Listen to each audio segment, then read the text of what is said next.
जय हिंद दोस्तों, मैं नवीन शर्मा आप सभी का स्वागत करता हूं। आशा करता हूं आप सब एकदम अच्छे हैं, एकदम बेहतरीन हैं। एक बार सारे प्यारे दोस्त बताएंगे आप सब कैसे हैं। उम्मीद करूंगा एकदम बेहतरीन होंगे, एकदम शानदार होंगे। और दोस्त, हम लोग पढ़ रहे थे आपका मुगल वंश को। मुगल वंश में हम लोग पढ़ रहे थे अकबर को। आज आगे बढ़ाएंगे उस चीज़ को। अकबर के पिछले विजय अभियान मैंने आपको बता दिए कि उसने किस तरह से मालवा को मिलाया। ठीक है, मालवा नहीं, सॉरी, मालवा की बात नहीं, हमने बात की थी किसकी, आमेर की। आमेर वाली बात अभी मैंने आपको बताई थी। आमेर याद है? आमेर में कैसे शादी की किसने? भारमल ने। भारमल ने शादी की है किसकी? जोधाबाई यानी हरखाबाई की शादी की है किससे? अकबर से की है। आगे आते हैं। 1564 में गोंडवाना क्षेत्र आसफ खान के नेतृत्व में, यहाँ पर यह भी बात मैं आपको बता चुका था। मेवाड़ अभियान भी मैं आपको बता चुका, रणथंबोर भी, 1570 का जैसलमेर भी, ये बता चुका था मैं आपको। ठीक है, आज की क्लास शुरू होती है यहां से। ठीक है, 1571 से 72 के दौरान अकबर ने गुजरात अभियान किया। बहुत महत्वपूर्ण फैक्ट है। यही गुजरात अभियान था जिसके दौरान अकबर ने समुद्र को देखा। कहते हैं ना, क्योंकि गुजरात की सीमाएं किससे?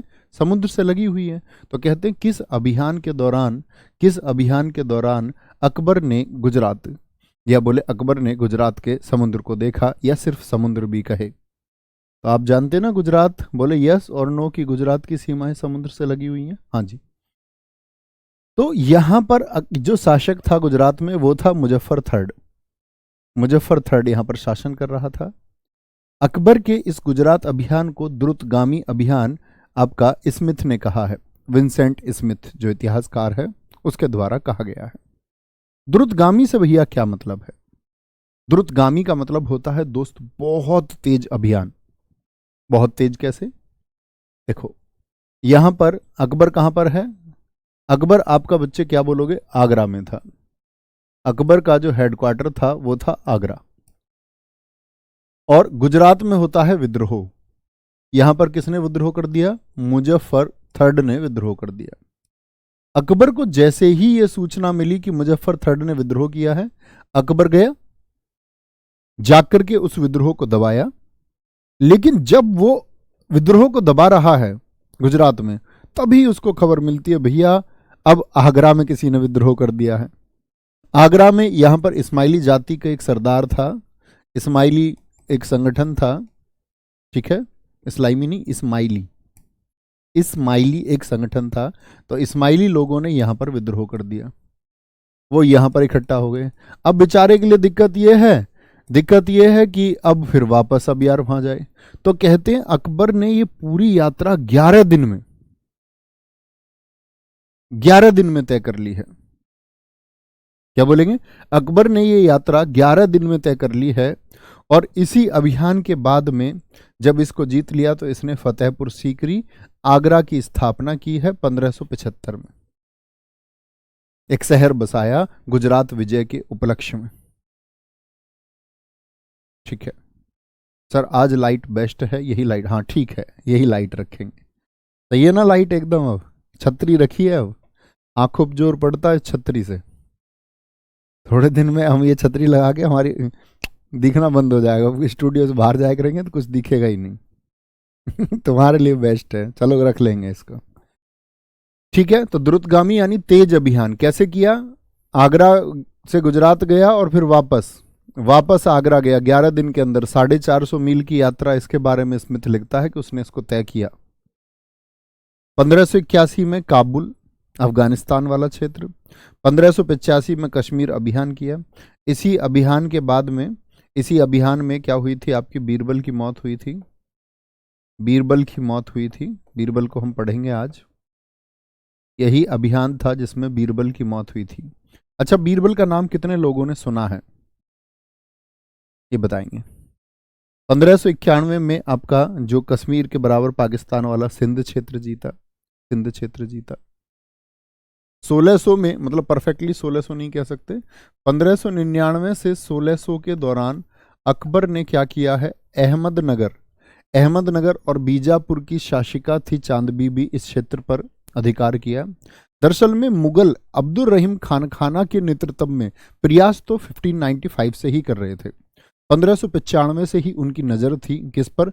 अहमद शाह क्या बोलेंगे, अहमद शाह के बीजापुर। ये कर्नाटक क्षेत्र है दोस्त, कर्नाटक में है। तो यहाँ की शासिका चांद बीबी क्यों थी, क्योंकि इसके पति जो थे ना, आपका पति अहमदनगर का पति इसका था कौन, अली आदिल शाह प्रथम।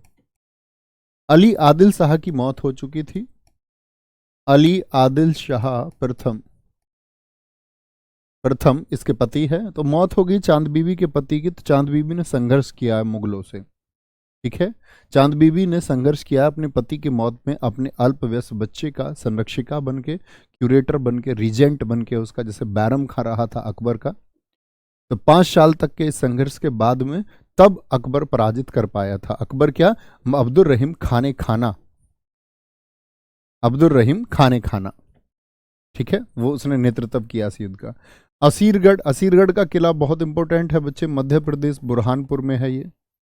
1601 में अकबर ने बुरहानपुर मध्य प्रदेश के असीरगढ़ किले को जीता और यही अकबर का अंतिम अभियान था। इसके बाद तो अकबर बीमार रहा, 4 साल बीमार रहा और अकबर की मौत हो गई किसकी वजह से, अतिसार की वजह से। अतिसार समझते हैं क्या होता है, पेचिस, डायरिया, मतलब कहने की बात है अकबर को दस्त लग गए और अकबर मर लिया, ठीक है। अकबर के समय प्रांत, प्रांत कितने थे, 15 थे। प्रांत से मतलब क्या है, जैसे आज आप स्टेट बोलते हैं, राज्य बोलते हैं, तो उस समय अकबर ने अपने राज्य को 15 स्टेट में बांट रखा था, जिसमें 3 साउथ में उसने बना रखे थे और 12 उसने बना रखे थे नॉर्थ में, ठीक है। इनको हम क्या कहते हैं, प्रांत को अकबर के समय पर सूबा भी कहते हैं। औरंगजेब के समय पर ये सूबों की संख्या बढ़ जाएगी, ठीक है। बहुत बढ़िया, बहुत सारे मेरे दोस्तों ने लिखा है बीरबल का असली नाम महेशदास था। मैंने दोस्त आज एक बात सोची यूपीएसआई की क्लास में कि बहुत सारे बच्चे अपना नाम पढ़वाने के लिए कमेंट कर रहे होते हैं या डाउट भी पूछते हैं, कई बार अच्छे बच्चे डाउट भी पूछते हैं। तो मैंने सब बच्चों का नाम रख दिया है अब राम छवि। तो हम कहेंगे किसी का कोई डाउट रहेगा कि राम छवि ये पूछता है, इससे क्या होगा, बच्चे अपना नाम बुलवाने के चक्कर में ही न रहेंगे और वो फोकस भी कर पाएंगे पढ़ाई पर। तो आज से सब कौन है, आज से सब राम छवि हैं, ठीक है।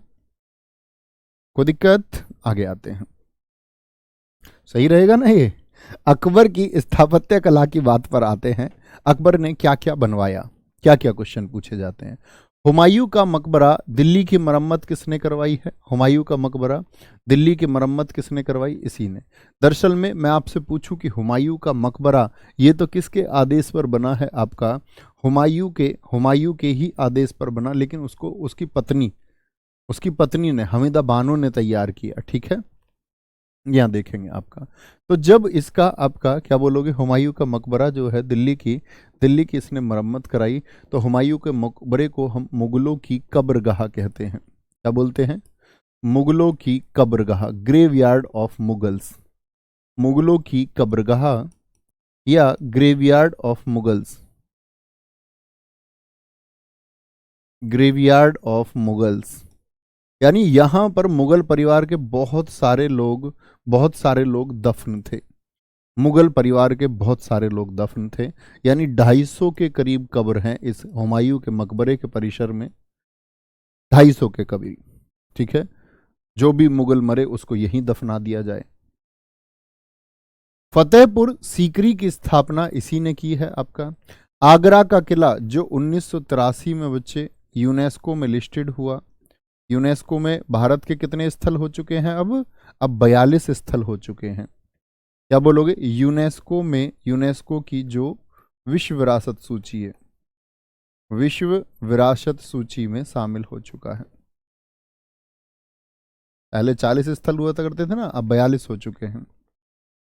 दीवाने आम और दीवाने खास कहां पर, आगरा में किसने बनवाए, ये आपका अकबर ने ही बनवाए। पहला फोटो वो हुमायूं का मकबरा का ये रहा, ठीक है, पहला फोटो। दूसरा फतेहपुर सीकरी, तीसरा आगरा का किला ये रहा, ये आगरा फोर्ट है। क्या है ये आगरा फोर्ट है। चौथा आपका दीवाने आम दीवाने खास हो गए, ये किसके द्वारा बनवाए गए हैं, ये अकबर के द्वारा बनवाए गए। 1602 का बुलंद दरवाजा अकबर ने ही बनवाया, जिसके बारे में 1602 भी कहते हैं, ठीक है। और कई बार इसका लिखा होता है 1573 भी लिखा होता है, क्योंकि फतेहपुर सीकरी बनी तो इसका स्ट्रक्चर रख गया था, लेकिन फाइनल तैयार ये हुआ सन आपका 1602 में। ये बात आपको पता होनी चाहिए। यहां पर मित्र एक बात आती है, बुलंद दरवाजा देखा है आपने किसी ने बुलंद दरवाजा? तो वो भारत का सबसे ऊंचा दरवाजा है, ठीक है। बुलंद दरवाजा जो है, यहाँ पर फोटो नहीं है, बुलंद दरवाजा ये रहा आपका। बुलंद दरवाजा आपका भारत का सबसे ऊंचा दरवाजा है।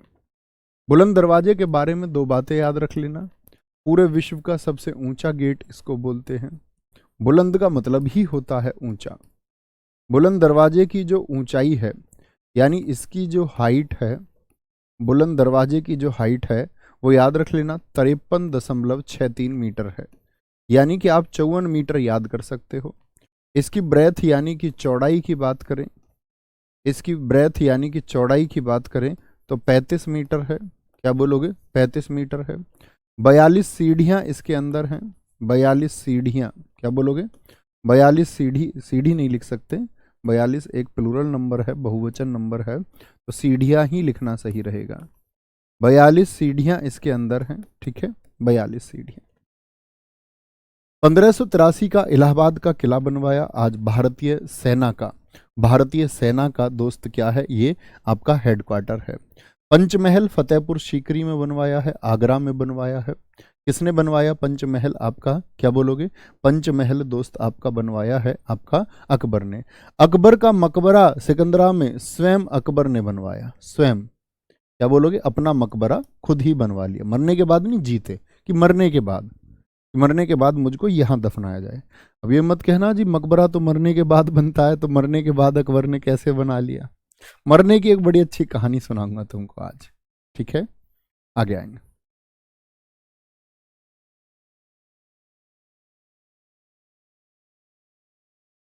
बोलेंगे, बहुत बढ़िया। चलो सर, इतिहास कब तक खत्म हो जाएगा? इतिहास दोस्त मध्यकालीन तो आपका लगभग खत्म हो गया, फिर आधुनिक भारत है, ठीक है। आधुनिक भारत ऐसे समझ सकते हैं हम, लगभग मेरे हिसाब से फर्स्ट वीक के एंड तक, अक्टूबर के फर्स्ट वीक के एंड तक ये खत्म हो जाएगा हमारा। एक दो दिन आगे पीछे हो सकते हैं, और फिर स्टैटिक जी के ही पढ़ेंगे, ठीक है, कोई दिक्कत। अकबर की मृत्यु कब हुई? 1605 में हुई है, अतिसार की वजह से। किसकी वजह से? अतिसार, दस्त लगने की वजह से। अकबर के नौरत्न। अच्छा मुझे बताएं, इतिहास में और किस शासक के यहाँ पर नवरत्न मैंने आपको बताए थे? ठीक है, बोलेंगे सारे राम छवि बताएंगे, राम छवि बताएंगे। अकबर के नौरत्न, जैसे अकबर ने किसको कॉपी किया, मैं ये पूछ लूं। राम छवि, बहुत सारा प्यार। आगे आएंगे। बीरबल, बीरबल की बात करते हैं। बीरबल जिसका नाम है, असली नाम, वास्तविक नाम महेश दास है। इसकी मृत्यु बच्चे कश्मीर अभियान के समय 1585 में हुई, और अकबर के सबसे, बोलते हैं ना, विश्वसनीय लोगों में से एक है। सब लोग इससे ईर्ष्या रखते हैं क्योंकि बुद्धिमान बहुत है, बहुत बुद्धिमान है, तो सब लोग इससे ईर्ष्या रखते हैं। जैसे मैंने मृत्यु के बोला ना, एक कहानी सुनाऊंगा, तो पहले सुनिए बीरबल की एंट्री दरबार में किस प्रकार से हुई। बीरबल दोस्त, मैं हमेशा अक्सर कहानी सुनाता हूं कि अकबर और बीरबल की मुलाकात का किस्सा है। बीरबल अकबर के दरबार के बाहर आगरा में पान की दुकान चलाता था, पान लगा के देता था। महल के लोग, मंत्री आदि पान लगाते और बीरबल लगा के देता। एक दिन एक व्यक्ति आया और उसने बीरबल से मांगा आधा किलो चूना। बीरबल ने कहा, इतने चूने का क्या करोगे? तब पान के लिए तो बहुत थोड़ा सा चूना बहुत जरूरी होता। उसने कहा, बादशाह अकबर ने मंगाया है आधी किलो चूना। उसने कहा, बादशाह का पान तो मैं लगा के देता हूं, तो आधी किलो चूने का वो क्या करेंगे? उन्होंने बोला, कुछ गड़बड़ हो गई है। उन्होंने बोला, तुझसे कोई भूल हुई है क्या? उसने बोला, हाँ, कल शायद मैं बादशाह को पान लगा के दे रहा था, तो उनकी जीभ कट गई शायद थोड़ी सी। जो कल मैंने बना के दे दिया उनको, अंदर से, बाहर से बनवा के नहीं ले गया, तो शायद जीभ कट गई। तो बीरबल समझ गया कि बेटा तुझे पनिशमेंट मिलने वाली है, और ये सारा चूना तुझको खिलाएंगे। अकबर सारा चूना तुझको खिलाएगा और तेरी आंत वांत ये सब कट जाएंगी। उसने कहा, यार फिर बचाओ इससे। उसने कहा, जितना चूना लेके जा रहा है इतना घी लेके जा, घी पी लेना। अकबर के सामने वो लेके गया नौकर। उसने कहा कि ये लो जी चूना। अकबर ने कहा, पी जा इसको। वो पी गया, उसको नुकसान तो होना था, तो साइड में जाके चुपचाप अकबर ने कहा, जा। अकबर ने सोची, मर जाएगा ससुरा, और क्या, और उसने फिर घी पी लिया चुपचाप, तो बच गया होगा। अकबर ने अगले दिन देखा उसको, वो वहीं घूमता हुआ दिख गया। अकबर ने कहा, भाई तू यहाँ कैसे डोल रहा? तुझे मर जाना चाहिए था, मतलब यहाँ क्या कर रहा है तू। उसने बताया उसे कि जी ऐसे ऐसे बात हुई है, मैंने घी पी लिया था। किसने सलाह दी? बोला बीरबल ने। तब बीरबल को उसने बुलाया। वो समझ गया ये कोई कलाकार व्यक्ति है, इंटेलिजेंट है, तो उसको बुला लिया। ऐसी मृत्यु कहानी मैंने सुनाई, बड़े बीरबल से सब लोग ईर्ष्या रखते थे। बीरबल सब लोगों ने प्लानिंग कर ली कि बीरबल को कैसे मारा जाए। तो उन्होंने बोला कि एक नाई को पटाते हैं इस बात के लिए। नाई जो बादशाह की दाढ़ी बनाता था, हजामत बनाता था, सेविंग। उसने बोला बादशाह को समझाना है तुझको। नाई ने बोला मुझे बहुत सारे पैसे चाहिए इस बात के लिए। उन्होंने कहा ठीक है पैसे देंगे सब लोगों ने। बोले कि बीरबल की बात मानता है अकबर सारी, इसको हटाओ रास्ते से, नहीं तो हमारी जगह नहीं बनेगी। तो जाकर के नाई ने बोला उसकी सेविंग बनाते में अकबर की, बोल रहा जी तुम्हें अपने पूर्वजों के लिए कुछ करना चाहिए, हुमायूं के लिए तुम्हें कुछ करना चाहिए। उसने कहा यार वो मर गए, अब मैं उनके लिए क्या करूं अपने पूर्वजों के लिए। उसने कहा कि जी आप उनके पास किसी आदमी को भेजिए स्वर्ग में, जो जाकर के पता करके आए कि उनकी क्या इच्छा है।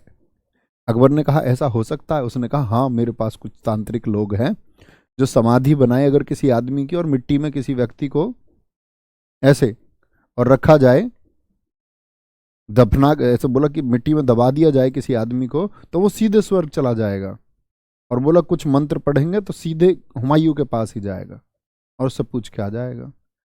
अकबर ने बोला कि भाई, बोले लेकिन आदमी ऐसा होना चाहिए जो तुरंत उत्तर सोच लेता हो, क्योंकि वहां लोग प्रसन्न करेंगे स्वर्ग में। तो उसने कहा ठीक है, इसके लिए तो सबसे बेहतरीन उपाय बीरबल ही है। तो बीरबल को कह दिया बीरबल ऐसे ऐसे तुम्हें जाना होगा। बीरबल समझ गया चाल है। तो बीरबल ने बोला जी 1 महीने में अपनी सारी चीजें ठीक कर लूं, क्योंकि स्वर्ग से आने जाने में बहुत टाइम लग जाएगा, मैं अपने घर व्यवस्था कर जाऊं सारी। ठीक है, आ गया। तो क्या होता है कि भैया व्यवस्था हो गई सब। 1 महीने बाद सारी चीज उन्होंने अकबर को दबा दिया, नहीं उस सॉरी बीरबल को दबा दिया। और सब लोग बड़े खुश, दावत वावत करी सब लोगों ने, बीरबल का फंद कट गया, मर गया बीरबल। लेकिन बीरबल ने इस 1 महीने में व्यवस्था की थी सारी।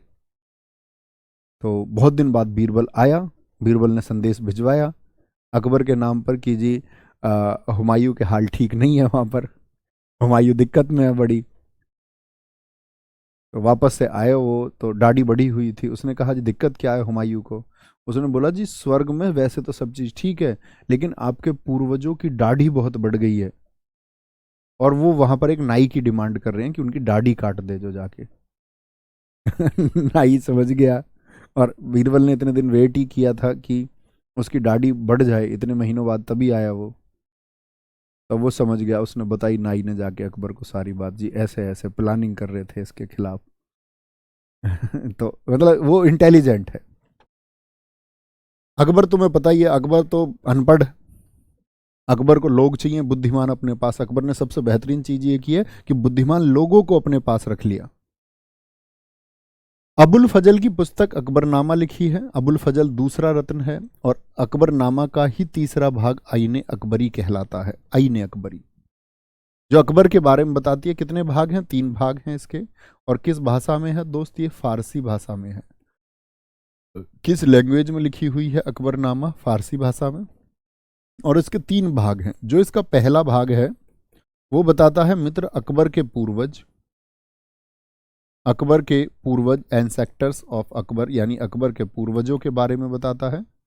और पूर्वजों के साथ साथ में अगर मैं बोलूं तो कह सकता है आपका अकबर का आरंभिक जीवन भी बताता है, यानी उसके बचपन के दिन बताता है, आरंभिक जीवन को भी बताता है। जो अकबरनामा का दूसरा भाग है, सेकंड भाग है, ये क्या बताता है? ये अकबर का घटनाक्रम बताता है, यानी अकबर के जीवन से ये युद्ध, अभियान, बाकी सबको बताता है। लेकिन मित्र जो तीसरा भाग है, थर्ड भाग है, ये इंपॉर्टेंट है। ये अकबर की शासन व्यवस्था का पता, यानी तीसरा भाग कौन सा है? जो अकबर की शासन व्यवस्था के बारे में बताता है, उसको आईने अकबरी कहते हैं। आईने अकबरी। फैजी डॉक्टर था इसके समय पर। टोडरमल राजस्व मंत्री यानी कि फाइनेंस मिनिस्टर था। दिल्ली पुलिस 2020 में भी पूछा है। अकबर का वित्त मंत्री कौन था?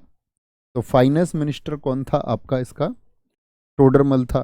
अब्दुल रहीम खाने खाना, ये किसका बेटा है अब्दुल रहीम खाने खाना? जरा बताएंगे। अब्दुल रहीम खाने खाना किसका बेटा है, बताएंगे जरा। उपाधि गुजरात विजय के उपलक्ष्य में मिली है। अब्दुल रहीम खाने खाना, इसको जो खाने खाना उपाधि मिली, मैंने बोला ना कि मुजफ्फर थर्ड ने गुजरात में क्या कर दिया था, विद्रोह कर दिया मुजफ्फर थर्ड ने। तो मुजफ्फर थर्ड के विद्रोह को दबा के वहां अब्दुल रहीम को अकबर बैठा के आया कि गुजरात अब तुमको देखना है, और एक उपाधि दी उसको खाने खाना, चीफ की उपाधि। ये उपाधि इसको गुजरात विजय के उपलक्ष्य में मिली। अब्दुल रहीम खाने खाना ने ही बाबरनामा का फारसी में अनुवाद किया।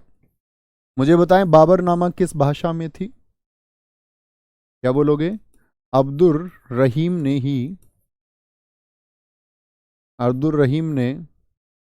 ने बाबरनामा आप सब जानते, बाबर ने लिखी, चगताई तुर्क भाषा में लिखी, चगताई तुर्क भाषा में। छठा इसका प्रमुख व्यक्ति था नवरत्नों में तानसेन, जिसको तन्ना मिश्रा या रामतनु पांडे भी कहते हैं। समाधि है ग्वालियर में, ठीक है। और दरबारी कवि था, क्या बोलोगे? दरबारी कवि। तानसेन की रचनाएं याद रख लेना, बहुत इंपॉर्टेंट है। गणेश स्रोत किसकी रचना है? तानसेन की। मियाँ की मल्हार, क्या पूछ ले? मियाँ की मल्हार, मियाँ की मल्हार किसकी रचना है? तो हम कहेंगे जी तानसेन की रचना है, बहुत चर्चित रचना है तानसेन की, बार बार पूछी जाने वाली। रागमाला किसकी रचना है? ये तानसेन की। और तानसेन के गुरु कौन थे? ये तानसेन है, ठीक है। तानसेन के गुरु कौन थे? तानसेन के गुरु थे आपका हरिदास। कहानी सुनाई थी ना मैंने कि तानसेन इतना सुंदर संगीत वादन करते कि अकबर हर बार फिदा हो जाते उनके म्यूजिक पर। यार तानसेन क्या म्यूजिक बजाते हो, गजब गजब।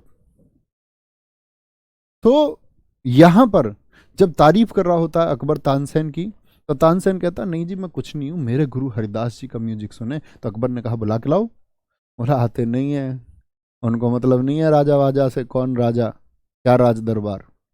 बोला हम चलेंगे, म्यूजिक सुनने की बात है। अकबर चल दिया। अकबर ने कहा घर से बाहर बुला लो। बोला आते नहीं है, उनको क्या मतलब, राजा आया गेट पे तो वो आए। ये तो छुपना पड़ेगा, दुबकना पड़ेगा, सुनना है, आनंद लेना है। तो पता नहीं, अगर तुम जाके बैठ भी जाओगे घर, तुम बोलोगे म्यूजिक सुना दो, नहीं सुनाएंगे। स्वतंत्र आदमी है, फ्री आदमी है, अपनी मस्ती में रहने वाले आदमी है। रात को 12 बजे सार छोड़ा, संगीत छेड़ दिया हरिदास ने, और अकबर सच में दीवाना हो गया। उसने कहा यार तानसेन सही कहते हो। उसने कहा तानसेन तुम इतना सुंदर क्यों नहीं सीख पाए, इतना बेहतरीन जो शार है तुम क्यों नहीं छेड़ सकते? तब अकबर ने कहा मेरी बाध्यताएं हैं। अकबर से कहता है तानसेन मेरी बाध्यताएं हैं, मैं दरबार से बंधा हुआ हूं, मेरा दिमाग फ्री नहीं है। तानसेन फ्री आदमी है, एकदम से मुक्त है। तो जैसे बहुत सारे छात्रों का दिमाग बंधा हुआ है, तो वो सीख ही नहीं पाते, क्योंकि उनके दिमाग में बहुत सारी चीज़ें चल रही हैं राज दरबार जैसी। उनको नौकरी भी लेनी है जी, ये सब्जेक्ट वो सब्जेक्ट, ये कैसे करूं वो कैसे करूं, क्लास कैसे करूं, मेरी क्लास नहीं चल रही है, आवाज़ मुझे धीमी आ रही है। तो बच्चा तो बंधा हुआ है, लेकिन आप इन्हीं बच्चों के बीच में वो बच्चे हैं। तो जो बंधे हुए हैं उनको बोलते हैं रामछवि। और जो बच्चा मुक्त है, जो आनंद से पढ़ता है, हाँ यार कुछ आज मिला सीखने को, वो बच्चा फिर हरदास के मार्ग पर चला जाता है, बेहतरीन हो जाता है, ठीक है। मान सिंह, क्या बोलोगे? मान सिंह। मुल्ला दो प्याजा, ये सलाहकार थे अकबर के।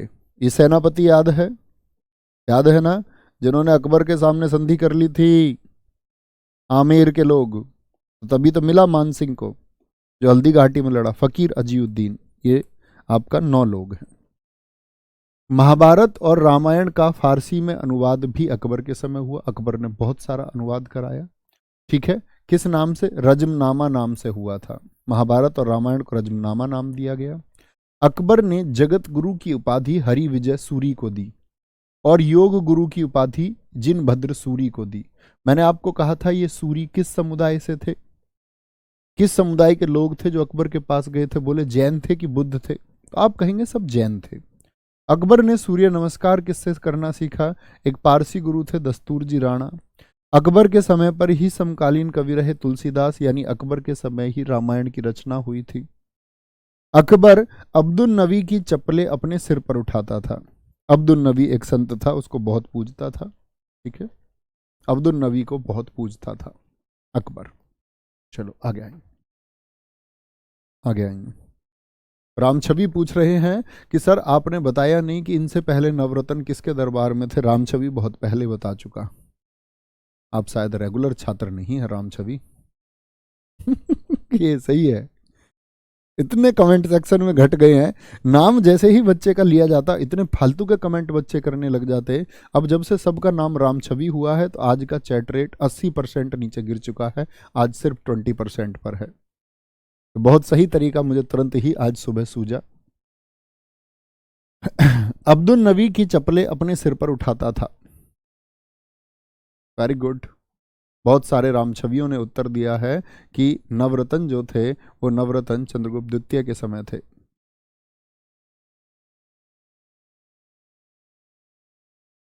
एक रामछवीली का कहना है कि लड़कों के लिए रामछवि तो लड़कियों के लिए क्या, लड़कियों के लिए रामछवीली।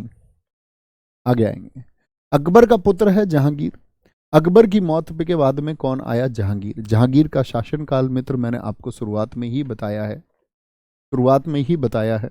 ठीक है, इसके जहांगीर के बचपन का नाम क्या है? सलीम। और सलीम नाम मिला था कि अकबर को बहुत लेट पुत्र प्राप्त हुआ। एक थे शेख सलीम चिश्ती, इनके यहाँ जाता था अकबर बहुत।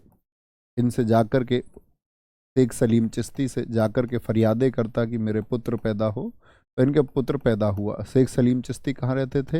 दरगाह, ये आगरा में, फतेहपुर में ही। कहाँ पर रहते थे? फतेहपुर सीकरी में, आगरा में। क्या बोलोगे? फतेहपुर सीकरी। इसी के नाम पर फिर अकबर ने, क्या बोलोगे? शेख सलीम चिश्ती के नाम पर ही अकबर ने अपने पुत्र का नाम भी सलीम रख दिया। माता कौन है? जोधाबाई हैं, जो आमेर की जोधाबाई हैं। ठीक है, आमेर की। पिता कौन थे? पिता अकबर हैं। और जहांगीर का जो पुत्र हुआ, जहांगीर का जो पुत्र हुए उनके नाम है 4। क्या क्या? खुसरो, माता का नाम मानबाई है। दूसरा पुत्र है खुर्रम, जिसको हम शाहजहां के नाम से जानेंगे, जो गद्दी पर आएगा। इसकी माता का नाम जोधाबाई है। अब आप कहेंगे भैया जोधाबाई तो, जोधाबाई जो है, जोधाबाई, जोधाबाई तो कौन है? जोधाबाई तो जहांगीर की मां है। तो फिर जहांगीर की पत्नी कैसे हो सकती हैं जोधाबाई? तो ये जोधाबाई दूसरी हैं, ये एक उदयपुर की हैं। जैसे मीना मीना नाम की 2, या रामछवीली रामछवी नाम की, रामछवीली नाम की 2 लड़कियां हो सकती हैं, उसी प्रकार जोधाबाई नाम की 2 स्त्रियां हो सकती हैं। तो वे जोधाबाई तो कहाँ की हैं? आमेर की। और ये जो जोधाबाई हैं ये उदयपुर की हैं। यानी जहांगीर से शादी की थी उदयपुर की एक रियासत ने। ठीक है, उदयपुर की एक रियासत ने, याद रखेंगे। तो क्या बोलेंगे? आपका माता का नाम जोधाबाई, ये उदयपुर की थी। खुर्रम। परवेज तीसरा पुत्र है। शहरयार चौथा पुत्र है। क्या बोलेंगे? शहरयार चौथा पुत्र है। ठीक है, आगे आएंगे।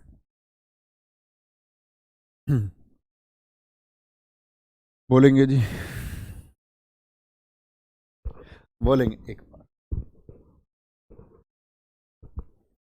नहीं, रामछवि पर्सनल बात नहीं कर सकते हैं किसी से, वरना फ़ोन नंबर दे सकते हैं। हजारों तक फ़ोन नंबर पहुंचेगा, हजारों से करोड़ों तक पहुंचेगा। करोड़ों के बाद में फिर हम फ़ोन उठाते उठाते रामछवि पागल हो जाएंगे, इसीलिए फ़ोन पर बात नहीं कर सकते हैं। कोई दिक्कत, कोई परेशानी? आगे आएंगे, नेक्स्ट चलते हैं। 1606 में जो खुसरो है जहांगीर का ही बेटा, इसने खुसरो के खिलाफ विद्रोह कर दिया। यानी अभी जहांगीर गद्दी पर ही आया है, जहांगीर गद्दी पर रहा 1605 से 27। तो इसके ही पुत्र ने इसके खिलाफ विद्रोह कर दिया और कहते हैं खुसरो का साथ देने वाले लोगों में थे कि जी तू अपने बाप को हटा और गद्दी पे बैठ जा। अब्दुल रहीम जो लाहौर का दीवान था, हसन बेग जो आगरा का दीवान था, दीवान का मतलब जिसको जिम्मेदारी दी गई थी टैक्स वसूलने की, आगरा की और लाहौर की, और साथ में एक आरोप लगा सिखों के 5वें गुरु अर्जुन देव, इसीलिए जहांगीर ने इनकी हत्या करवाई। ठीक है, क्या बोलेंगे, सिखों ने क्या किया, इसीलिए सिखों के जो 5वें गुरु थे अर्जुन देव, उनकी हत्या किसने कराई, जहांगीर ने। बहुत बार प्रश्न पूछा जाता है, बहुत बार प्रश्न ये पूछा जाता है।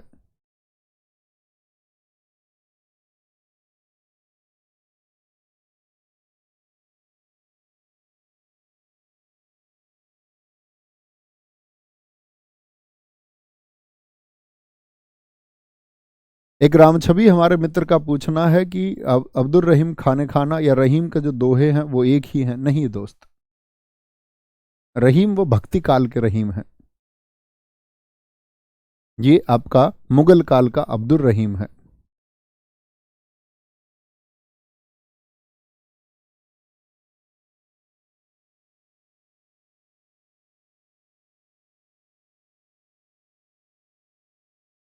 आगे चलेंगे, कोई दिक्कत कोई परेशानी, आगे आएंगे। 1611 में जहांगीर की शादी हुई मेहरुन्निसा से। किससे, मेहरुन्निसा से।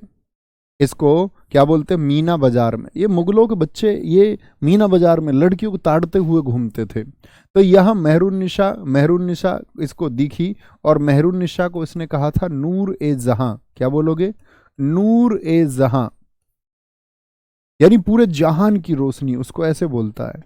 चलते हैं कि ऐसे दिखाया इन्होंने कि मुगलों ने कितना प्यार किया है, शाहजहां ने कितना प्यार किया मुमताज महल को, उसके लिए ताजमहल बनाया। लड़कियां भी कहती हैं कि शाहजहां ने तो मुमताज के लिए ताजमहल बनाया, तुम मेरे लिए क्या करोगे। मैं तुमको बताऊंगा शाहजहां ने मुमताज महल के साथ क्या किया है, वही हकीकत है। आगे आएंगे। मेहरुन्निसा की शादी क्या बोलोगे, जहांगीर से हुई। और जो कौन थी, शेर अफगान की एक विधवा थी। ठीक है, शेर अफगान एक व्यक्ति था। कहते हैं कि शेर अफगान को मारने के पीछे हाथ था किसका, हाथ था आपका जहांगीर का। जहांगीर क्योंकि जानता था कि जीते जी तो शादी होगी नहीं, तो उसके पति को ही मरवा दिया और शादी की मेहरुन्निसा से। क्या बोलोगे, और जो इसकी बेटी थी शेर अफगान और नूरे जहां यानी मेहरुन्निसा की एक बेटी और थी, तो उसकी बेटी थी लाडली बेगम। लाडली बेगम की शादी करवा दी जहांगीर ने अपने बेटे शहरयार से। यार कोई दिक्कत नहीं है, ठीक है, मतलब मां से तो खुद शादी कर ली और बेटी की शादी लड़के से करवा दी, है कोई सिस्टम। ठीक है, क्या बोलोगे, खान ए शामा, खाने शामा की उपाधि, खाने शामा की उपाधि दी है किसको, जो मेहरुन्निसा का भाई था आशफ खां को। इसको बोला खाने शामा, विभाग का प्रमुख बनाया। और इसी के पिता है आपका कौन, नूरे जहां के पिता है मिर्जा ग्यास बेग, यानी फिर सबको इसने उपहार दिए। पिता का नाम मिर्जा ग्यास बेग है और पिता के लिए नूरजहां बनवाती है एतमा उद्दौला का मकबरा। एतमा उद्दौला का मकबरा भारत का पहला मकबरा जिसमें सफ़ेद संगमरमर का इस्तेमाल हुआ। क्या बोले, पित्रादुरा शैली, जो मैंने बताया आपको, पित्रादुरा शैली होती है जब हम किसी मार्बल पर कुछ चित्रकारी करते हैं, उसको हम पित्रादुरा शैली कहते हैं। ठीक है, कोई दिक्कत कोई परेशानी। तो क्या बोलेंगे, ये किसकी फैमिली है, ये सारी मेहरुन्निसा की फैमिली है। भाई आसफ खान है, ठीक है, और जहांगीर द्वारा मिर्जा ग्यास बेग को उपाधि दी गई। क्या बोलोगे, एतमा उद्दौला की। एतमा उद्दौला की उपाधि किसको दी गई है, अपने ससुर को, मिर्जा ग्यास बेग को, अपने ससुर को उपाधि दी है। अपने ससुर को उपाधि दी, किसने दी है, जहांगीर ने। एतमा उद्दौला का मकबरा ये रहा। एतमा उद्दौला का मकबरा किसने बनवाया है, नूरजहां ने, यानी कि मेहरुन्निसा ने बनवाया है, नूरजहां ने। और इसके लिए आदेश किसने दिए थे, आदेश दिए थे आपका, आदेश तो देगा ही जहांगीर क्योंकि शासक वो है।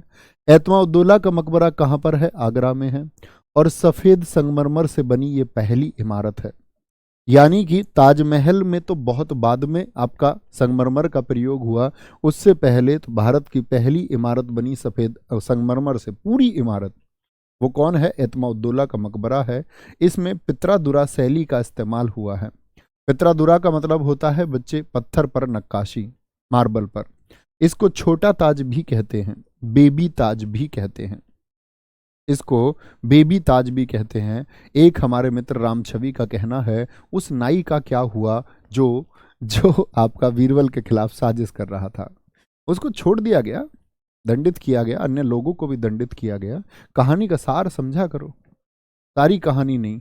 अब ऐसे सोचे कि जी उस नाई का, राम छवि सोचे उस नाई के कितने बच्चे थे, या सोचे राम छवि आज उस नाई का घर, उस नाई का कोई बच्चा रहा होगा हिंदुस्तान में कहीं, वह क्या कर रहे होंगे राम छवि, उनके बच्चे। इन सब बातों से आपका कोई लेना देना नहीं होना चाहिए,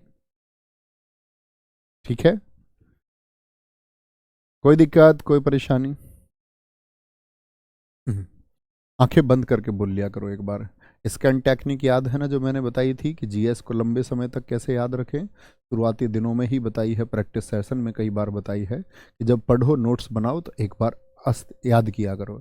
जैसे हम ऐसे बोल सकते हैं, मेहरुन्निसा से शादी 1611 में हुई, नूरजहां मेहरुन्निसा का ही नाम है। मेहरुन्निसा के फैमिली ट्री की अगर बात करते हैं तो उसके भाई को इसने खाने शामा की उपाधि दी। इसके पिता को इसने किसकी उपाधि दी है? आपका एतमाउद्दौला मिर्जा ग्यास बेग को। उसी के लिए एतमाउद्दौला का मकबरा भी बना है। सफ़ेद संगमरमर या पित्रादुरा शैली का प्रयोग इसमें हुआ है। इसको बेबी ताज भी कहते हैं, बेबी ताज। मेहरुन्निसा की माता की भी बात कर लेते हैं। माता है अशमत बेगम, और अशमत बेगम ने गुलाब से इत्र निकालने की विधि का इस्तेमाल किया। इत्र तो बहुत पहले से था, लेकिन गुलाब वाला इत्र ये इन्होंने ही बनाया है। क्या बोलेंगे? अशमत बेगम को नूरे जहां की उपाधि किसने दी? असमत बेगम को नहीं, ये किसको है? ये यहाँ लिखना मेहरुन्निसा को, ये गलत है। मेहरुन्निसा को, मेहरुन्निसा को, ठीक है, मेहरुन्निसा को नूरजहां की उपाधि किसने दी? जहांगीर ने दी। जहांगीर ही सलीम है। सलीम को न्याय की जंजीर के लिए याद किया जाता है। मैंने एक न्याय का घंटा बताया था आपको, न्याय का घंटा किसने लगवाया था, जरा बताएंगे? तो इस जंजीर में 60 घंटियां थीं और यह आगरा में है, ठीक है। जहांगीर के लिए कहा जाता है कि इस घंटी को कोई बजाए तो उसके लिए न्याय करता था।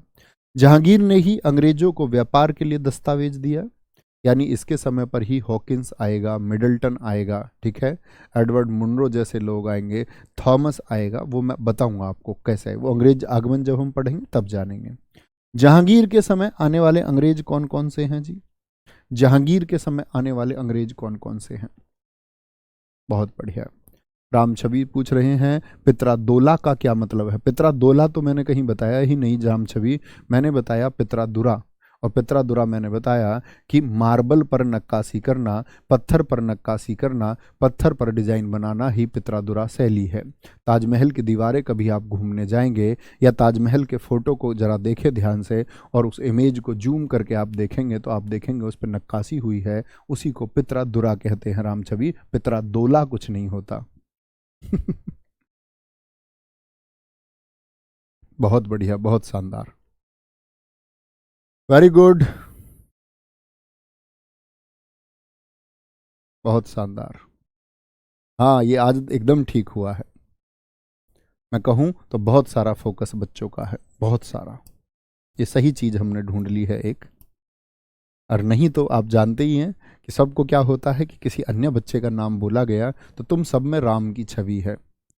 भगवान श्री राम के बच्चे हो तुम सब, ठीक है, तो राम छवि हैं आप। जहांगीर के समय आने वाले अंग्रेज कौन कौन हैं? 1608 में हॉकिंस, हॉकिंस क्या बोलोगे? हॉकिंस आया सूरत गुजरात में, लेकिन उस समय पर दरबार जो है वो आपका सूरत में नहीं लगता था, फतेहपुर सीकरी आगरा में था मुगलों का दरबार। इसको जहांगीर ने इंग्लिश खान की उपाधि दी और 400 का मनसब बनाया। मनसब जानते हैं, अकबर के समय आपको समझाया गया। इसको 400 मनसब का, 400 जात का मनसब बताया बनाया गया।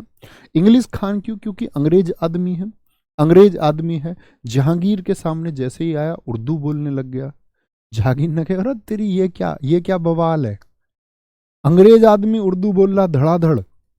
उसने बोली ये काम का आदमी है, तो इसको कह देता अंग्रेज भी है और खान साहब भी है, तो इंग्लिश खान इसको कह देता है। किसको? हॉकिंस को।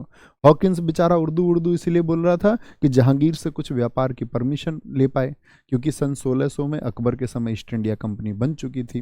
पूर्वी देशों के साथ व्यापार का उसको एक वो आपका बोलते हैं ना चार्टर मिल चुका था, ईस्ट की कंट्रीज के साथ जाओ व्यापार करो। अब ये कोशिश कर रहे थे बेचारे भारत में घुसने की, तो उसी प्रयास में है जहांगीर, लेकिन सफल नहीं हो पाया। जहांगीर के समय पर कौन सफल नहीं हो पाया? ये आपका हॉकिंस। क्यों सफल नहीं हो पाया? क्योंकि पुर्तगाली देश में इनसे 100 साल पहले आ गए थे। 1498 में पुर्तगालियों ने मजबूती प्राप्त कर ली थी। लेकिन अब तो मुगल भी किसकी सुनते थे? पुर्तगालियों की सुनते थे। पुर्तगालियों का प्रभाव था मुगलों पर, ठीक है, और खुला व्यापार कर रहे थे पुर्तगाली। तो फिर बाद में मिडल्टन आता है एक। ये मिडल्टन इसीलिए आया कि यार पहले पुर्तगालियों को हराना पड़ेगा, तब ये मुगल हमारी सुनेंगे। पहले इनको दिखाना होगा कि हम पुर्तगालियों से बड़ी शक्ति है। ठीक है, आगे आएंगे, कोई दिक्कत? रामछवि पूछ रहे हैं बीरबल इतना ही इंटेलिजेंट था तो राजा क्यों नहीं बन पाया? मेरे मित्र, रामछवि हर व्यक्ति अगर बुद्धिमान है तो राजा ही हो, यह आवश्यक तो नहीं। देश के जितने हमारे प्रधानमंत्री हुए, क्या वह सभी बुद्धिमान ही हैं? आप कहेंगे शायद सौभाग्य रहा हो। लेकिन देश में जितने मैं बोलूं कि प्रमुख रूप से मंत्री जितने लोग हैं, क्या यह विद्वान लोग ही हैं? बहुत सारे विद्वान तो इनके सेक्रेटरी हैं, बहुत सारे विद्वान तो आज लोग आप देख सकते हैं आईएएस आईपीएस जो योजनाएं बना रहे हैं। लेकिन प्रमुख का विद्वान होने से कोई मतलब नहीं है, क्योंकि बच्चे उस समय पर जो सत्ता थी वो राजतंत्र शासन था, यानी राजा का बेटा राजा बनता था। तो योग्यता का तो कोई महत्व ही उस समय नहीं होता था राजा बनने के लिए। आगे आएंगे। 1612 में पॉल कैनिंग और एडवर्ड आए। ठीक है, मिडल्टन आके स्वाली का एक वॉर होगा, मैं आपको बताऊंगा। स्वाली नामक स्थान पर ये पुर्तगालियों को हराएंगे, तब मुगलों को रियलाइज होगा कि हाँ यार अंग्रेज भी कुछ वर्चस्व रखते हैं। तो 1612 में पॉल कैनिंग और एडवर्ड आए, और 1615 में फिर थॉमस रो आएगा, यही परमिशन ले लेगा आकर के। जहांगीर की मृत्यु 1627 में हुई। जहांगीर ने सारी चीजों पर रोक लगाई, नशे आदि पर रोक लगाई, और खुद की मौत, और इसके सामने ही इसके दो बेटों की मौत भी नशे की वजह से हुई। मतलब खुद नशेड़ी प्रवृत्ति का व्यक्ति था, और अन्य लोगों को नशा नहीं करें, कह रहा कि और कोई नशा नहीं करेगा, मैं अकेले नशा करूंगा, एलोन। तो क्या बोलेंगे? जहांगीर की मृत्यु हो गई, मकबरा इसका लाहौर में है, और अत्यंत शराब पीने की वजह से मौत हुई, अत्यंत शराब पीने की वजह से। जहांगीर की आत्मकथा का मतलब होता है जिस कथा को वह स्वयं लिखे। तुजुक ए जहांगीरी है जो फारसी भाषा में लिखी, तो इसको ये पूरा नहीं कर पाया था, पूरा किया था मोतबिंद खां नामक एक आदमी ने। जहांगीर का समय चित्रकला का स्वर्ण काल था। और भारतीय इतिहास का स्वर्ण काल किसको कहा था मैंने? अगर पूरे भारतीय इतिहास की बात करें, आप लोगों को पढ़ाया है तो सारे रामछवि उत्तर देंगे कि जी गुप्त काल को कहा जाता है। चित्रकला का स्वर्ण काल था, यानी चित्रकला में कुछ ज्यादा ही इंटरेस्ट था जहांगीर को। कहता था कि तुम मुझे, इसके डायलॉग सुनो, कितने बड़े डायलॉग देता है। कह रहा कि तुम मुझे किसी चित्रकार की चित्र की सिर्फ उंगली या थोड़ा सा हिस्सा दिखा दो, मैं बता दूंगा किस चित्रकार ने बनाया है। देख रहे हो इसके डायलॉग? देख रहे हो रामछवि? देख रहे हो विनोद, क्या डायलॉग देता था? इसी का स्टेटमेंट है। खैर बात यह है कि जहांगीर ने क्या चित्रकला को बढ़ावा दिया। इस समय के प्रमुख चित्रकार हैं फारूक बेग और दौलत खां। जहांगीर की मृत्यु के समय उसके सिर्फ 2 पुत्र खुर्रम और शहरयार जीवित थे। खुर्रम हम शाहजहां को कहते हैं, बाकी 2 कहां गए? इसके मरने से पहले 2 इसके पुत्र नशा करके मर गए, बहुत अधिक नशे की वजह से 2 पुत्र मर गए। ठीक है,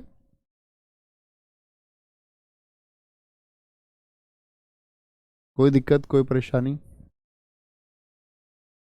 अब ऐसा ना कर लेना रामछवि प्रथम नाम से कुछ लोग आईडी बना ले, रामछवि द्वितीय, रामछवि तृतीय। तो फिर मैं अन्य कोई नाम रख दूंगा।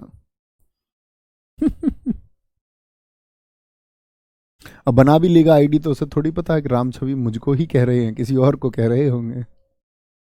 मजा आया ना। तो जहांगीर की आत्मकथा का नाम तुजो के जहांगीरी, जो जहांगीर ने अपना वर्णन किया है, पूरा नहीं कर पाया मोतबिंद खां ने। जहांगीर के समय को चित्रकला का स्वर्णकाल कहते हैं, बहुत पूछा जाता है। फारूक बेग दौलत खां का संबंध इसी के दरबार से है। जहांगीर की मृत्यु के समय उसके 2 पुत्र मर चुके थे और एक ही पुत्र बचा, आपका मतलब 2 पुत्र मर चुके, एक पुत्र बचा जो गद्दी पर आया, शाहजहां, और ये शहरयार है, शहरयार, जिससे किसकी शादी हुई, लाडली बेगम की शादी हुई। ठीक है, आगे आएंगे। अब आता है शाहजहां। शाहजहां इसी ने बनवाया जहांगीर का मकबरा। शाहजहां के बचपन का नाम खुर्रम है।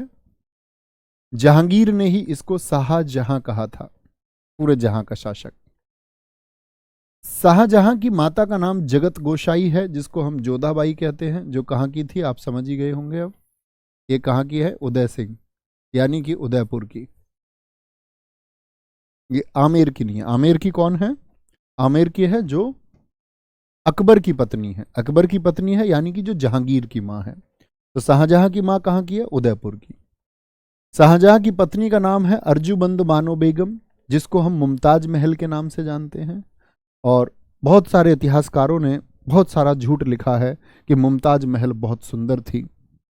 दरअसल में आप समझना, इसको कोई मुमताज से प्यार नहीं था, बस पैसा बहुत था। पैसा बहुत था तो शासकों ने बनवा दिया ताजमहल। ठीक है, कुछ सुंदर बनाओ, पत्नी को अपनी रखवा दिया। लोगों ने बोला प्यार में बनवाया है, इन लव, ऐसा कुछ नहीं था। इसने 7 शादी करी। इसकी चौथी पत्नी मुमताज महल है। अधिक अधिक बहुत अधिक प्यार हो गया था तो बाद वाली 3 शादियां क्यों कर रहा था। और बहुत ज्यादा सुंदर भी नहीं थी मुमताज महल। कहते हैं इतिहासकारों ने लिखा है, शाहजहां की प्रथम पत्नी इशरत बानो सबसे ज्यादा खूबसूरत थी। चलो जी, 14 बच्चे हुए, मतलब प्यार क्या, इसको बच्चे पैदा करने की फैक्ट्री बना दिया। फैक्ट्री बना दिया गया किसके द्वारा, शाहजहां के द्वारा मुमताज महल को। और 14 बच्चे, आप सोचो, कम से कम एक बच्चे के लिए एक समय तो चाहिए, फिर थोड़ा मतलब जच्चा बच्चा थोड़ा समय भी लगे, 1-2 साल, मतलब 20-1 साल तक तो बच्चे ही पैदा होते रहे हैं उसके। तो क्या बोलेंगे, इसके 14 बच्चे, तो 7 बच्चे ही जीवित रहे, इनमें से 7 तो मर गए। 7 जीवित बच्चों में 4 बेटे हैं और 3 बेटी हैं। जहांआरा का किस्सा आप सबने सुना होगा। शाहजहां जब अंतिम दिनों में कैद रहा है तो अपनी बेटी जहांआरा के साथ कैद रहा है। इवन जहांआरा तक की शादी तक इसने नहीं होने दी है। अकबर के समय पर एक मुगलिया फरमान आया था कि जो दरबार है इसकी बेटियों की शादी नहीं होगी। तो बहुत सारे बाद में हालांकि शादी हुए, और आपका जहांआरा की शादी नहीं होने दी। क्यों नहीं होने दी, इसके बारे में बहुत सारे लोग कहते हैं कि जहांआरा स्वयं नहीं करनी चाहती थी। बहुत सारे लोग कहते हैं, इतिहास प्रश्न लगाता है कि अपनी ही पुत्री, शाहजहां की अपनी ही पुत्री से संबंध थे, उसकी शादी उसने नहीं होने दी। यहां तक कि क्या बोलते हैं, एक बार हरम के एक तंदूर में इसका आशिक जहांआरा को प्रेम करने वाला एक लड़का छुप के उसको देख रहा था। ये खबर जैसे ही शाहजहां को पता चली तो उसने तंदूर में आग लग के उस आशिक को मरवा दिया। बहुत सारे किस्से हैं, क्या सत्य क्या झूठ। अच्छा, कहने की बात है, आप शासन के क्रम में देखिए, शासन के क्रम में देखिए कि शाहजहां के 4 बेटे, दारा शिकोह, शाहसूजा, औरंगजेब और मुराद बख्श। 3 बेटी जहां आरा, रोशन आरा और गोहन आरा। पंजाब का जो सूबेदार है, इसने, यहां देखेंगे जरा ध्यान से, ये खुद दिल्ली में शासक है। अपना ये बड़ा पुत्र है दारा शिकोह, और शाहजहां चाहता था मेरा बड़ा बेटा ही गद्दी पर आए, बड़ा बेटा गद्दी पर आए, तो इसीलिए इसको दिल्ली के पास पंजाब में रखा है, पंजाब में। शाहसूजा को थोड़ा दूर बंगाल में रखा, बंगाल में। और आपका गुजरात में किसको रखा है, मुराद बख्श को, मुराद बख्श को इधर रख रखा है, मुराद बख्श यहां पर है। और मुझे बताओ सबसे दूर कौन है, तो आप कहेंगे औरंगजेब को दक्षिण में रखा है, दक्षिण में। यानी सबसे दूर कौन है, औरंगजेब है। और शाहजहां चाहता है कि औरंगजेब गद्दी पर ना आए, क्योंकि औरंगजेब को वह अपना नालायक पुत्र समझता है। कहा जाता है इसके शुरुआती दौर की शाहजहां की अय्यासियों पर प्रश्न चिन्ह उठाता था औरंगजेब। क्या बोलेंगे? औरंगजेब। अब बहुत सारे लोग यहां पर बोलते हैं कि औरंगजेब बहुत अच्छा था, औरंगजेब ने शाही खर्चे में से कुछ नहीं किया, सच्चा मुसलमान था औरंगजेब। कभी तो आपको एक बात सोचनी होगी कि अगर कोई व्यक्ति बहुत धार्मिक है, अगर मान लें कि औरंगजेब एक शानदार मुसलमान था, अगर आप ये मान लेते हैं औरंगजेब किसी भी धर्म को पूरी तरह से मानने वाला, इस्लाम को पूरी तरह से मानने वाला है, तो कोई भी व्यक्ति जो अत्यंत धार्मिक होगा वह कट्टर नहीं हो सकता मित्र। चाहे हिंदुओं में कोई पूर्ण धार्मिक हो, चाहे ईसाइयों में कोई पूर्ण धार्मिक हो, या अन्य किसी भी धर्म में कोई पूर्णतः यदि आस्था रखता है, तो आप समझ सकते हैं क्या धार्मिक होने का मतलब कट्टरता से संबंध है कोई। आप जरा सोच के देखिए, बहुत धार्मिक व्यक्ति क्या कभी कत्ले आम करवा सकता है? बहुत धार्मिक व्यक्ति क्या अन्य धर्मों की बेइज्जती करवाता है? बहुत धार्मिक व्यक्ति क्या अन्य धर्म के दिल में बसने वाले मंदिरों को तोड़वाता है? आप कहेंगे नहीं जी, यह तो धार्मिकता की पहचान नहीं, यह तो कोरी अधार्मिकता है। इन सब के बारे में बेहतर किसने लिखा? इनके द्वारा लिखवाया गया, इनके इतिहासकारों के द्वारा लिखवाया गया। ठीक है, तो क्या बोलेंगे यहां पर एक बात आपको देखनी, भाई इसके हवा को बंद कर लेने, जलन लगती है, रोज कहता हूं इसके, इसे ऊपर कर लो। ऐसा लगता है आंखों में ब्लड आने लग गया हो। चमक है लाइट की बहुत ज्यादा। कोई नहीं, वो बच्चे ठीक कह रहे हैं, बोर्ड ठीक दिख रहा है उन्हें, लगी रहने दो। हाँ, नहीं कोई डिस्टरबेंस नहीं। आगे आएंगे। शाहजहां पंजाब का सूबेदार, बंगाल का सूबेदार, दक्षिण का सूबेदार, गुजरात का सूबेदार। शाहजहां का राज्याभिषेक आगरा में हुआ। 1628 में इसने आगरा को राजधानी बना लिया। 1638 में इसने वापस राजधानी दिल्ली को बना लिया। 1628 में शाहजहां के खिलाफ पहला विद्रोह खान जहां लोदी ने किया, जिसे हटाकर उसकी जगह महावत खान को दक्षिण का सूबेदार बनाया गया। शाहजहां के खिलाफ पहला विद्रोह कहां हुआ? दक्कन का मतलब दक्षिण में। दक्षिण में खान जहां लोदी ने किया, उसको हटा के इसने जिम्मेदारी दे दी महावत खान को। बुंदेलखंड विद्रोह, बुंदेलखंड आपको बच्चे पता होना चाहिए, उत्तर प्रदेश में जब आप मध्य प्रदेश की तरफ जाएंगे तो उत्तर प्रदेश के मध्य प्रदेश की सीमा पर जो जिले हैं उनको बुंदेलखंड कहते हैं। बुंदेलखंड विद्रोह को इसने दबाया 1628 में। यानी आप देख सकते हैं जब यह गद्दी पर बैठा, इसके शुरुआती गद्दी पर बैठने की ही बात है, 2 वर्षों के बाद ही की बात है। 1632 में अहमदनगर जीता। इस बार एसएससी सीजीएल मेंस में प्रश्न आया आपका कि कब अहमदनगर को जीता था। क्या बोलेंगे? कब अहमदनगर को जीता था। तब हमने इतिहास में बच्चों से कहा कि वो सभी फैक्ट पूछे जाते हैं जो अन्य किताबों और पुस्तक आदि से गायब होते हैं। आपकी परीक्षा में आप अक्सर किताबों को घिसे जाते हैं, और लेकिन आज के कंटेंट के हिसाब से कुछ होता नहीं।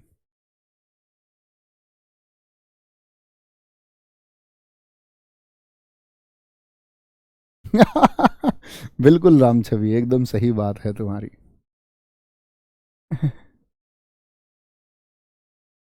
कोई दिक्कत?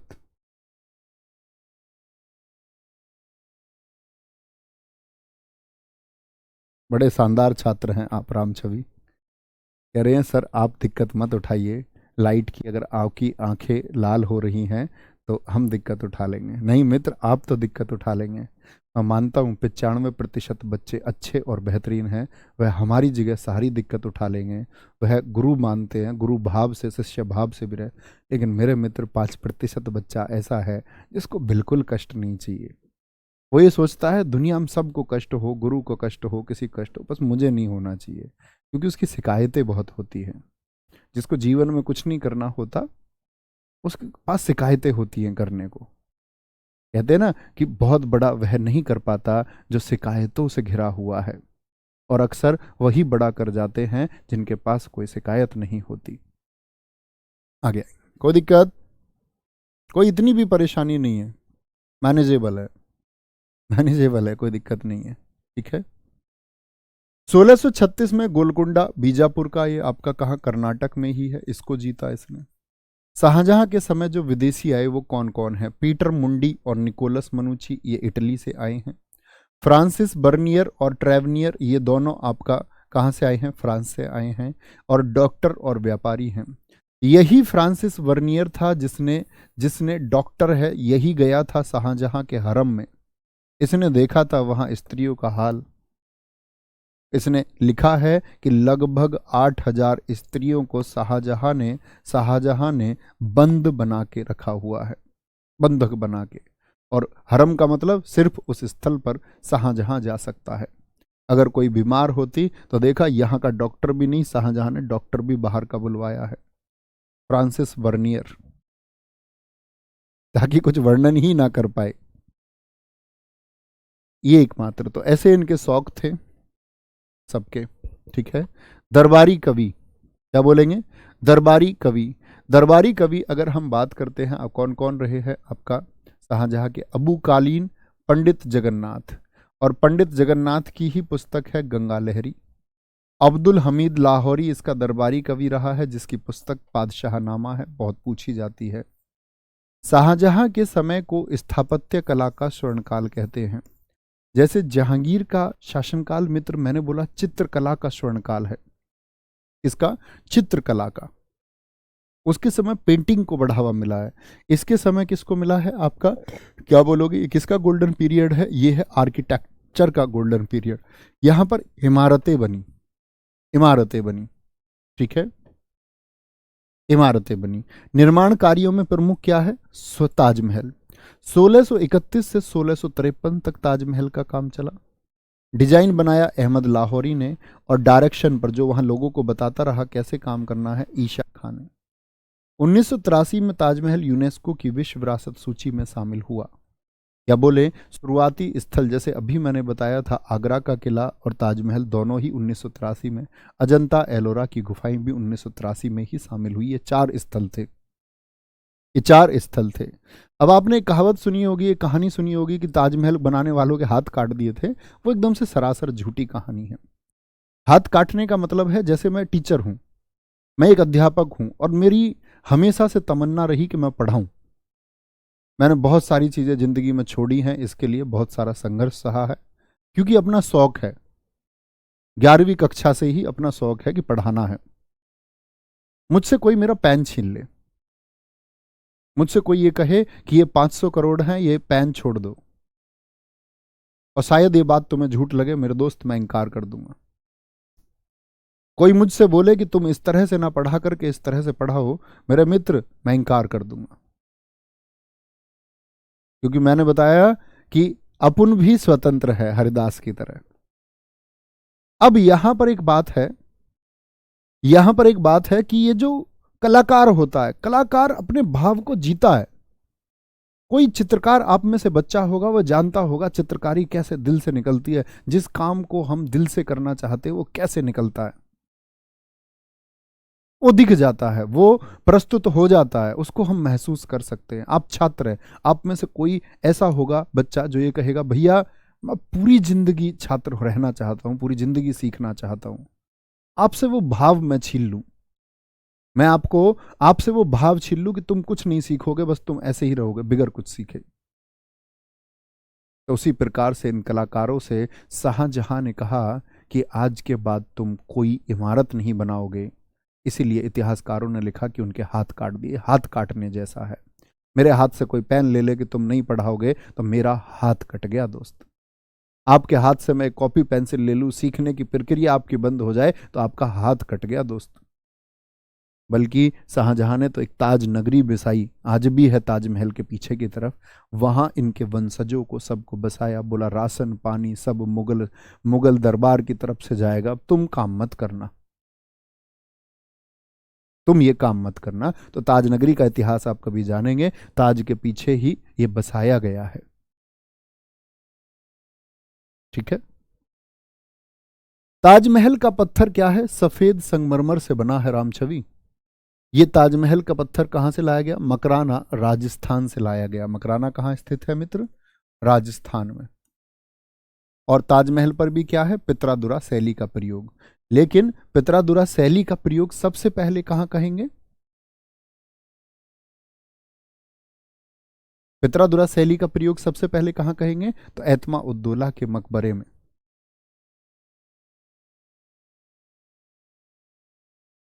राम छवि पूछ रहे हैं ये सब कहाँ लिखा है जो आप फैक्ट बताते हो।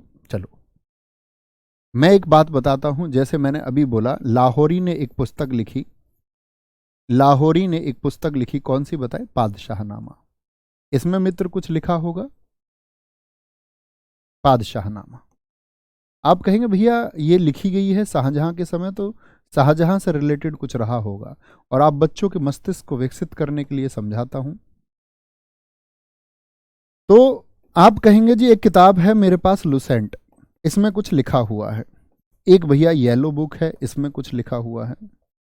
येलो बुक में कुछ कहां से आया, कहीं और से, कॉपी। लुसेंट में कुछ कहां से आया, कॉपी, कहीं से उठाया गया होगा, कहीं से लिया गया है।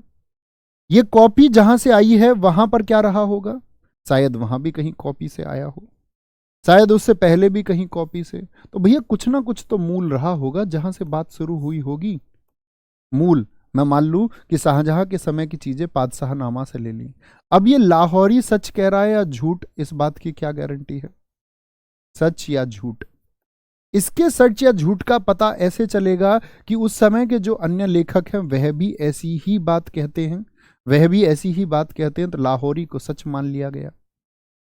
और बहुत सारा अंतर है, तो कोई एक झूठा, फिर जरूरी थोड़ी है मान के चलो कुछ लिखा आपका, कुछ लिखा आपका, जैसे गंगा लहरी लिखी गई, तो गंगा लहरी में कुछ ऐसा लिख दिया जाता कि लाहौरी ने जो पादशाहनामा में कहा है, इन दोनों में एक डिफरेंस हो जाता, एक अंतर आ जाता। तो आप किसको सही मानते ये बताएं। फिर तुम ये कहते कि मैं हिंदू हूं तो मैं तो गंगा लहरी को सही मानूंगा, और मैं मुस्लिम हूं तो मैं पादशाहनामा, क्योंकि लाहौरी की रचना है। तो दोस्त सच और झूठ का तो कोई आधार है ही नहीं। प्रश्न चिन्ह हम चाहें वो किसी पर भी लगा सकते हैं, किसी भी अन्य रचना पर। प्रश्न चिन्ह तो आप किसी पे भी लगा सकते हैं ना, किसी भी एक रचना पर। कह दो बाइबल झूठ है, भगवत गीता झूठ है, मैं नहीं मानता, मेरे सामने तो नहीं लिखी भगवान श्री कृष्ण जी ने, मेरे सामने तो नहीं कहा। तो ऐसे ऐसे अगर संशय और प्रश्न चिन्ह हर बात पर लगाएंगे तो फिर तो मित्र किसी बात का कोई आधार ही नहीं बचता। समझे मेरी बात मैं क्या कह रहा हूं।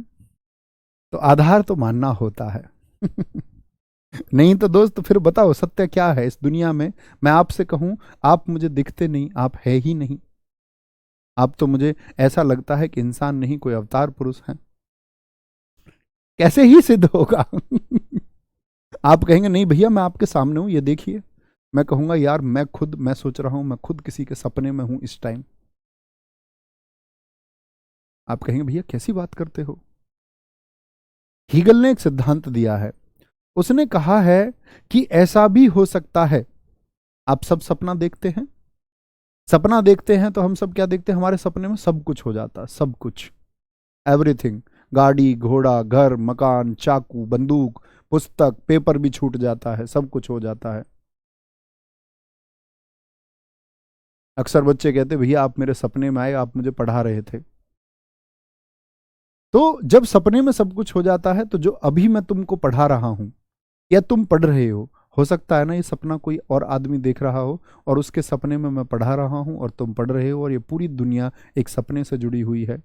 हीगल का ये सिद्धांत है जिसको कोई भी अस्वीकार नहीं कर सकता। क्या आपके पास प्रूफ है। आप कहेंगे भैया सपने में डिजिटल बोर्ड, हाँ क्यों नहीं हो सकता, सब कुछ हो सकता है ये पूरी दुनिया वर्चुअल हो। कोई सपना देख रहा हो, सबके सपने में हम सब है आओ राम छवि। दूसरी इमारत बनाता है लाल किला। लाल किला कहां पर है, दिल्ली में है, 1648 में बना। यूनेस्को में कब चिन्हित हुआ लाल किला, 2007 में।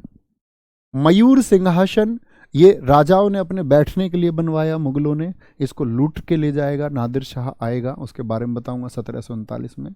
मयूर सिंहासन का डिजाइन बादल खां ने बनाया। जामा मस्जिद दिल्ली की शाहजहां ने बनवाई। आगरा के किले में, कहां पर, आगरा फोर्ट में दीवाने आम और दीवाने खास, दीवाने खास स्पेशल व्यक्तियों के लिए था, दीवाने आम जनता के लिए, ठीक है। सिजदा और पाबोस किसने खत्म करवाए? बलबन ने शुरू किए थे, खत्म करवाए शाहजहां ने। तीर्थ यात्रा पर कर इसने फिर से लगाना शुरू कर दिया, जो अकबर ने हटा दिया था। न्याय का दिन इसने बुधवार तय किया। संस्कृत के कवि जगन्नाथ को महाकवि राय की उपाधि इसी ने दी। लाल खां को गुड़ समुद्र की उपाधि दी इसने। क्या? गुण समुद्र की उपाधि दी लाल खां नामक एक व्यक्ति को। बहुत बढ़िया।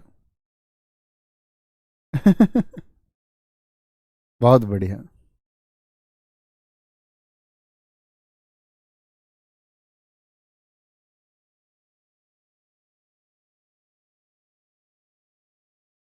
सर रामायण झूठी है। हाँ वही तो मैंने तुम्हें बताया कि तुम चाहे तो किसी भी चीज पर प्रश्न चिन्ह लगा सकते हैं, क्योंकि किसी चीज को सिद्ध करने के लिए तर्क चाहिए, उसके लिए मस्तिष्क लगाना पड़ेगा।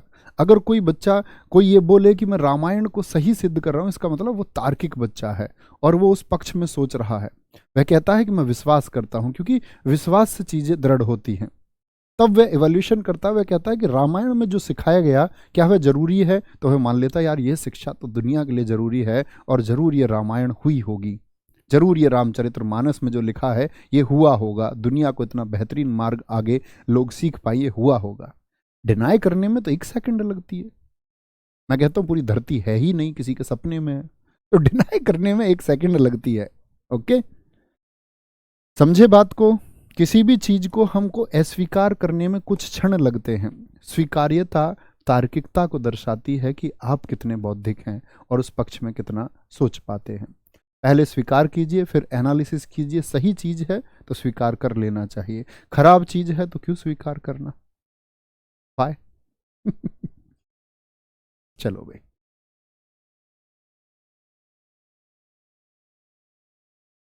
इस राम छवि को ब्लॉक कर दिया जाए, ऊपर जो राम छवि है, ऊपर एक राम छवि था, ये वाला राम छवि, इसको ब्लॉक कर दिया जाए। नहीं सच में ब्लॉक कर दो। कोई दिक्कत? आगे चलते हैं। शाहजहां की तबीयत खराब होने के कारण 1657 के बाद दिल्ली की गद्दी के लिए उत्तराधिकार के युद्ध हुए। उसके पुत्रों में संघर्ष हुआ। मैंने बताया शाहजहां तो चाहता था कि उसका बेटा दारा शिकोह, जो एक विद्वान व्यक्ति था, वह गद्दी पर आए, गद्दी पर आए। तो क्या बोलेंगे, धर्मट का जो युद्ध हुआ ये उत्तराधिकार का पहला युद्ध है। इसमें जो दक्षिण में औरंगजेब है उसने बहुत सारे शासकों को अपनी तरफ कर लिया, दक्षिण में शक्ति इकट्ठी की, और औरंगजेब अपने भाई की हत्या करने के लिए उतारू हो जाएगा। वो कहेगा दारा शिकोह को गद्दी पर बैठना नहीं दूंगा। और हाल ये हुआ कि दारा शिकोह को इसने हराया और अंत में थाली में रख के अपने भाई की गर्दन भिजवाई थी इसने किसके? अपने पिता शाहजहां के पास। ये लो, इसको तुम राजा बनाना चाहते थे, ये गर्दन तुम्हारे सामने पेश की जाती है। तो पहला युद्ध हुआ धर्मट का युद्ध एमपी के पास में, यानी कि औरंगजेब कहाँ था? दक्षिण में है भैया। दक्षिण से औरंगजेब गया, इधर कौन है? दारा है। दारा गद्दी का उत्तराधिकारी है, क्योंकि बीमारी के दिन है, बीमारी के दिन है, तो शाहजहां भी चाहता है आपका कि दारा शिकोह गद्दी पर आए। तो औरंगजेब चल रहा है। तो पहले मध्य प्रदेश में उज्जैन में युद्ध हुआ, औरंगजेब जीतेगा सबको। दूसरा सामूगढ़ में, आगरा में युद्ध हुआ, ये भी 1658 में हुआ, इसको भी कौन? औरंगजेब जीता। यह युद्ध जीतने के बाद औरंगजेब का पहला राज्याभिषेक हुआ। मैंने आपको बताया था औरंगजेब के 2 राज्याभिषेक हुए। क्या बोलेंगे?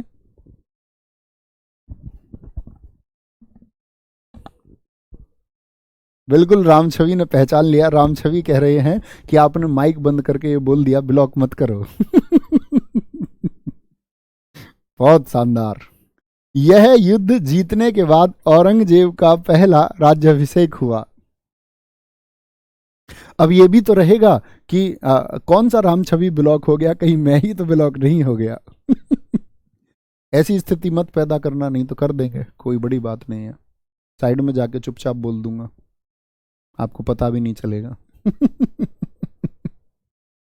हाँ ये लिखा बिल्कुल अरविंद यादव जी ने।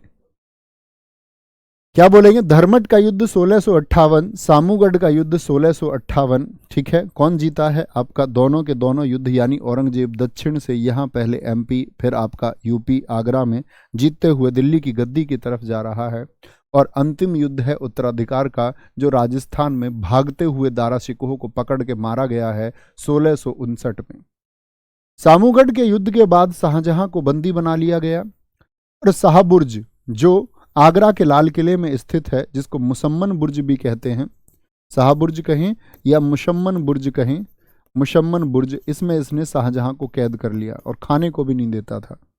यार दारा सिकोह को बनाएगा राजा है, हम पागल है?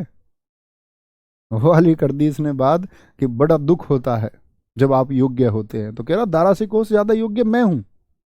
उसको गद्दी पे बिठा रहा दारा सिकोह, ये मारा ना 3 बार दारा सिकोह। दारा सिकोह दरअसल में सैन्य प्रशासन वाला व्यक्ति नहीं था, क्योंकि दारा सिकोह का तो सारा जो समय था वो अध्ययन में गया। उसने कभी सेना का संचालन आदि चीजों पर ध्यान नहीं दिया।